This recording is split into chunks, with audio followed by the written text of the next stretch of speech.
صل على محمد وآل محمد وعجل. अम्मा बाद अस्तगफिरुल्लाह ली वलकुम. તમામ તારીફ અને હમદો સનાને લાયક એ પાક પરવરદિગાર છે કે આપણી પાસે જે કંઈ છે બધું એનું આપેલું છે. એનું શુક્ર અદા કરવો બંદા તરીકે આપણી જવાબદારી છે.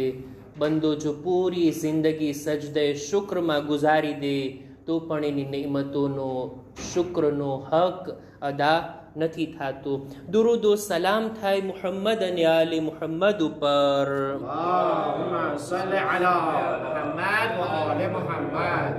કે જેઓએ આપણને અલ્લાહની ઇબાદતનો તરીકો બતાવ્યા, બહેતરીન જિંદગી જીવવાની તાલીમ આપ્યા, ખુદાથી નજદીક કેમ થાવું, દુનિયા અને આખિરતને આબાદ કેમ કરવી, આ તાલીમ રસૂલ અને આલે રસૂલના પાસેથી આપણને મળે છે.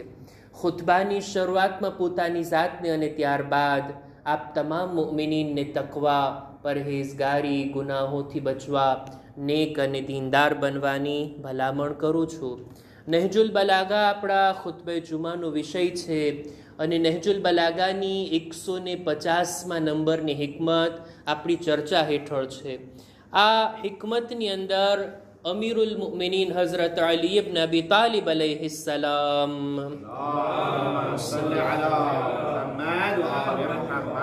એક માણસ આવે છે, નસીહત તલબ કરે છે, મૌલા મને કંઈક શિખામણ આપો, કંઈ વાઝો નસીહત ફરમાવો.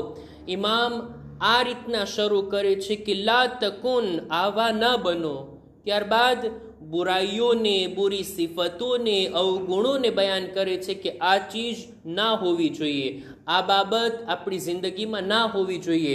એ ના હોવી જોઈએ ને એ બાબતોને મૌલા ગણાવે છે. 28 જુમલા મૌલા આ હિકમતની અંદર બયાન કર્યા કે જેમાંથી આપણે 11 જુમલા બયાન કરી ચૂક્યા. આજે 2-3 જુમલાને આપણે રજૂ કરવા છે. મૌલા કહે છે કે આવા ના બનો. તગલીબુ નફ્સુહુ અલા મા યઝુન વલા યગલીબુહા અલા મા યસ્તયકિન. આનો મતલબ એમ થાય કે દુનિયામાં ક્યાંયથી આપણને ફાયદો મળવાનું જો ગુમાન હોય ને તો પણ ઇન્સાન એની પાછળ ભાગે છે.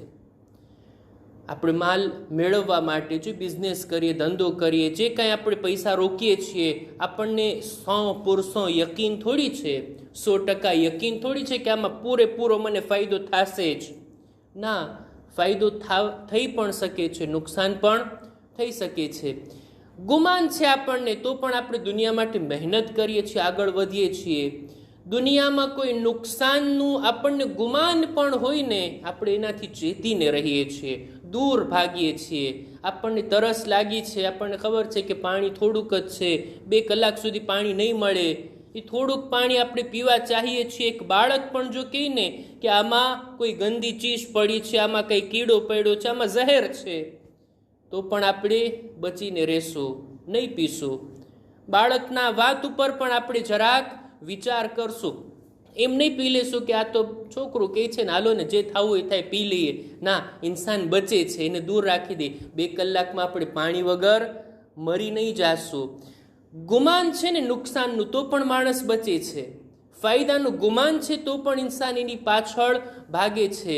પણ આખિરતના બારામાં તો આપણને યકીન છે કે આપણે બધાને મરવાનું છે, યકીન છે કે આપણે બધાને કબ્રમાં જવાનું છે, યકીન છે કે બરઝખની જિંદગી છે, યકીન છે કે મર્યા પછી કયામતનો દિવસ છે. આ બધી બાબતો પર ઈમાન છે ને, આપણું યકીન છે ને, તો શા માટે બંધો એના માટે મહેનત નથી કરતો?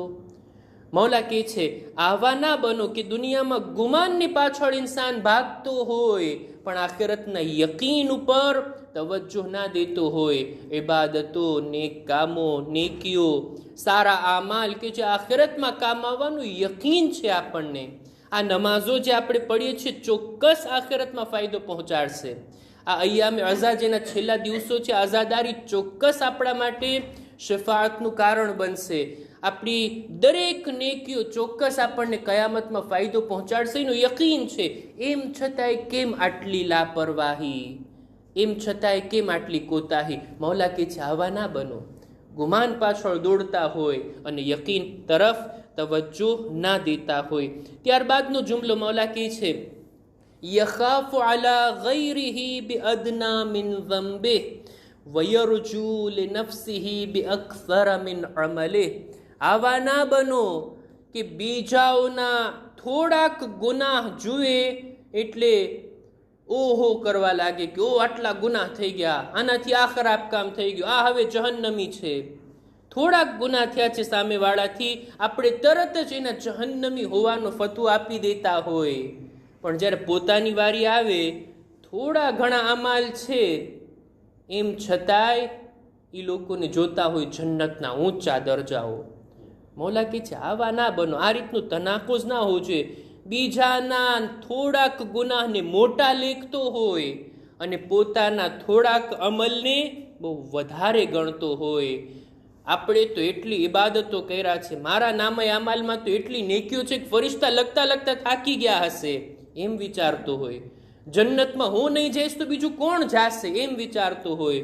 પણ સામેવાળાથી જરાક ભૂલ થઈ, જરાક ગુનાહ થયા, ગુનાહે સગીરા કેમ ના હોય, એકાદું ગુનાહ કેમ ના હોય, એને મોટું પહાડની માફક આપણે નજરમાં લેતા, ઓલો તો ગુનેહગાર છે, એ તો જહન્નમી છે, એ તો કંઈ બચવા વાળો નથી. આ બધું ઇન્સાનની જિંદગીમાં આમ ના હોવું જોઈએ. મૌલા ઈ ચાહે છે. બલકે ઇન્સાનને તો જોઈએ કે સામેવાળાના ગુનાહ પણ આપણી નજરમાં આવે ને તોય એને યાદ ના કરે, એનો જિક્ર ના કરે, એને ના ફેલાવે, એની ઇજ્જતો આબરૂને નુકસાન ના પહોંચાડે. શાયદ એ તૌબા કરી લઈને ખુદાઈને માફ કરી દે તો એ એના અને ખુદાની દરમિયાન આ રાજની વાત છે. હું શા માટે એના ગુનાહનો પ્રચાર કરીને પોતે ગુનેહગાર બનું? એના તો જો ગુનાહ માફ થઈ ગયા એ તો છૂટી જશે, હું બંધાઈ જઈશ. મેં એના ગુનાહને ફેલાવ્યા છે, મેં એની ગીબતો કરી છે. આમ ના હોવું જોઈએ કે બીજાના ગુનાહને આપણે મોટા લેખીએ. અને આપણી નેકીઓ પર પણ કંઈ આપણને અભિમાન ના હોવું જોઈએ. ગમે તેટલી નેકીઓ આપણે લઈને જાશું ને તો એ કયામતના દિવસે આપણું દામન ખાલી દેખાશે. આપણને અહેલે બૈતની શફાઅતની જરૂરત પડશે. જો એમનો સાથ નહીં હોય તો આ કયામતના મરહલાને પાર કરીને નજાત મેળવવી મુશ્કેલ છે. આપણે હંમેશા આપણા અમલને ઓછા લેખવા જોઈએ. અને બીજાઓના ગુનાહ જો નજરમાં પણ આવે ને એમ સમજવું જોઈએ ખુદાની અને એ બંદાની દરમિયાનની વાત છે. શાયદ ખુદા એને બક્ષી આપે સાચા દિલથી જો એ તૌબા કરે તો. ત્યારબાદનો જુમલો મૌલા કહે છે આવી સિફત ના અપનાવો, આ ચીજ તમારામાં ન હોવી જોઈએ. કઈ બાબત? ઇન ઇસ્તગના બતિરા વ ફતિન વ ઇન ઇફ્તકરા કનિતા વ વહન. મૌલા કહે છે કે જ્યારે ખુદા તરફથી માલ મળે ને, દૌલત મળે ને, માણસ ગની બની જાય ને ત્યારે એક ગુરૂરમાં આવી જાય, એક નશામાં આવી જાય. નશો ફક્ત ઓલા ખરાબ પીવાની ચીજમાં જ નથી હોતો, નશો બીજી બધી ચીજોનો પણ હોય. એમાંથી એક છે માલનો નશો. પૈસો ના હોય ને પૈસો થઈ ગયો હોય, માલદાર બની ગયો હોય ઇન્સાન, પછી જમીનથી 2 ફૂટ ઊંચો ચાલવા લાગે, પોતાને કંઈક લેખવા લાગે, બધું ભૂલાઈ જાય. દીન ભૂલાઈ જાય, ધર્મ ભૂલાઈ જાય, કુરાન ભૂલાઈ જાય, ખુદાને ભૂલી નાખે, પોતાના સગા વાલાઓને મોમિન ભાઈઓને ભૂલાવી દે, ખુદ પોતાની જાતને ભૂલાવી દે. આ પૈસો એવી ચીજ. મૌલા કહે છે આવા ના બનો કે જ્યારે ઇન્સાન ગની હોય, માલદાર બની જાય એટલે ગુરૂરમાં આવી જાય. મને તો હવે કોઈની જરૂર નથી, બધાને હવે મારી જરૂર પડશે, પણ હું કોઈનો મોહતાજ નથી. આવી રીતના ગુરૂરમાં આવી જાય. પણ જ્યારે એ જ માણસ માલ ચાલ્યો જાય, નુકસાન થઈ જાય, ગરીબ થઈ જાય, ફકીર થઈ જાય, જરૂરતમંદ અને મોહતાજ થઈ જાય તો બિલકુલ માયુસ જમીન પર બેસી જાય, બિલકુલ માયુસ થઈ જાય કે બસ હવે તો દુનિયા પૂરી થઈ ગઈ, હવે તો બિલકુલ ખતમ, સાવ સુસ્ત અને નબળો પડી જાય. આવું ના હોવું જોઈએ. ઇમામ કહે છે આ કમઝર્ફ લોકોની નિશાની છે. માલ આવતાની સાથેનો મિજાજ બદલી જાય, માલ ચાલ્યો જાય એટલે સાવ નરમ પડી જાય. ના, આવું ના હોવું જોઈએ. મૌલા કહે છે એવા બને ઇન્સાન, મુમિનને એવા બનવું જોઈએ કે આખી દુનિયા એને સોંપી દેવામાં આવે તો એના ઈમાનમાં, એના સ્વભાવમાં, એના મિજાજમાં કંઈ ફરક ના પડવો જોઈએ, બિલકુલ ગુરૂર ના પેદા થવું જોઈએ. અને જો આખી દુનિયા એની પાસેથી લઈ લેવામાં આવે કંઈ પણ ના હોય તો પણ ના ઉમીદી એના દિલમાં પેદા ના થવી જોઈએ. જનાબે સુલૈમાન પાસે કેટલી દૌલત હતી, કેટલો માલ હતો, કેવડી મોટી હુકુમત હતી, પણ જરાય ગુરૂર નહોતું, તકબ્બુર. એક કીડી સાથે વાત કરતા, કીડી સાથે ગુફ્તગુ કરતા ને. જનાબે સુલૈમાન જેટલું એમની પાસે હતું ને એમ કહેતા કે હાઝા મિન ફઝલે રબ્બી. કુરાનનો આ જુમલો છે જનાબે સુલૈમાનના બારામાં, કે જનાબે સુલૈમાન એમ કહેતા જેટલું છે બધું અલ્લાહના ફઝલો કરમથી છે. દિલ કેટલું શુક્રગુજાર હતું એમનું. અને કરબલાના મેદાનમાં તમે જુઓ, અહેલે બૈતના ખૈમાઓને પણ લૂંટીને સળગાવી દેવામાં આવ્યા, કંઈ ના હતું. એમ છતાંય ચોથા ઇમામ અને જનાબે ઝૈનબની નમાઝે શબ શામે ગરીબામાં ઈ શુક્રના સજદા, કંઈ ફરક નથી પડતો એમની ઇબાદતમાં. દુનિયા હોય કે દુનિયાની બધી ચીજો ચાલી જાય.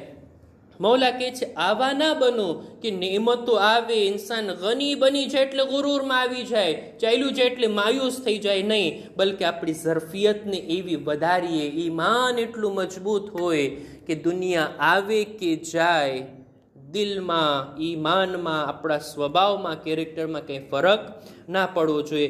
ઇમામ આપણાથી ચાહે છે કે આવા ના બનીએ, આવી બુરી ચીજો, બુરી આદતો આપણી જિંદગીમાં ન આવે કે જેને આપણે બયાન કર્યા. અને હજી ઇન્શાઅલ્લાહ અમુક જુમલા છે જેને આવતા જુમ્મામાં આપણે કન્ટિન્યુ કરશું.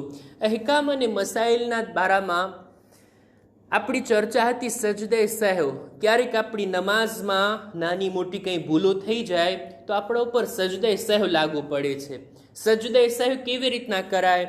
આપણે દર ખુતબે જુમામાં સજદે સહેવનો તરીકો બયાન કરીએ છીએ. એટલું રિપીટ કરીશ કે યાદ રહી જશે ઇન્શાઅલ્લાહ. જો આપણાથી કોઈ એવી ભૂલ થાય કે જેના હિસાબે આપણે સજદે સહેવ કરવું પડે તો સજદે સહેવનો તરીકો આ છે કે નમાઝ પૂરી થાય એટલે એ જ હાલતમાં બેઠા રહે, દિલમાં નિયત કરે હું સજદે સહેવ કરું છું ફલાણી ભૂલના કારણે, અને ત્યારબાદ સજદામાં જાય. અલ્લાહુ અકબર કહેવાની પણ જરૂર નથી, સજદામાં જાય. સજદામાં કંઈ પડવાનું છે, વાજિબ નથી પડવું, પણ એહતિયાતે મુસ્તહબ છે કે પડે. શું પડે? બિસ્મિલ્લાહી વબિલ્લાહી અસ્સલામુ અલૈકા અય્યુહન નબીયુ વરહમતુલ્લાહી વબરકાતુ. ત્યારબાદ બેઠો થાય, પાછો સજદામાં જાય, ફરી પાછો આ જ zikરને પડે, પછી બેઠા થાય, તશહુદ અને સલામ. થઈ ગયું આપણું આ સજદે સહેવ. હવે અમુક ભૂલો એવી છે કે જેના હિસાબે આપણે સજદે સહેવ કરવું પડે આપણી નમાઝની અંદર. એમાંથી એક ભૂલ આ છે કે જ્યાં આપણે સલામ નથી પડવાની ત્યાં આપણે સલામ પડવા લાગીએ. ભૂલથી સલામ પડાઈ જાય તો પછી આપણે સજદે સહેવ કરવું પડે.